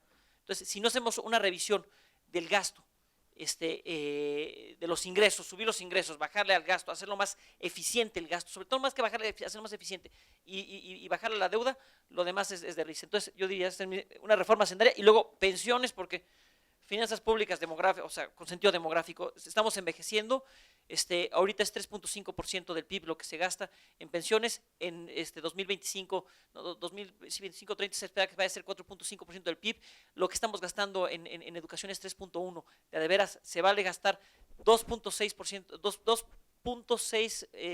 puntos porcentuales del PIB en salud, 3.1 puntos porcentuales en educación, y gastarnos en deuda 2.9 y en pensiones vamos a 4 puntos porcentuales, ahorita estamos en 3.5, creo que estamos muy mal. Yo diría algo para completar, porque suscribo las recomendaciones de mis colegas. El tema del contrapeso es vital. no solo fuera, como ya lo están haciendo varios de aquí y de verdad los felicito, pero también, también dentro, es decir, mucho más cerca del tomador de decisión. Creo que los congresos los tenemos que levantar, tenemos que estar súper pendientes de las auditorías locales. Eso sí, hay una diferencia, o bueno, por lo menos lo había antes del nombramiento de la semana pasada, pero en fin, no entro en detalles porque si no me clavo en el asunto. Pero los auditores locales son muy importantes, ¿no? Esto de que entra un gobernador con su auditor y sale el gobernador con su auditor, o sea, no puede ser.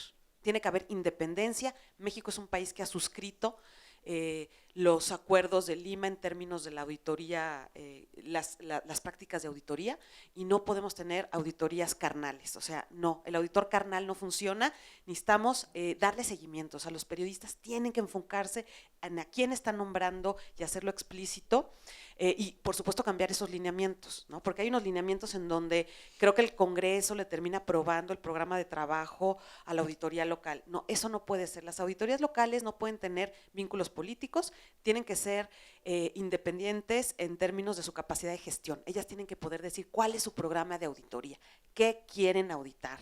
En ese sentido hay que también apoyar mucho que tengan vínculo con la Auditoría Federal, que ha generado un programa de capacitación para auditorías locales, y por supuesto también generar cuadros técnicos adentro del Congreso.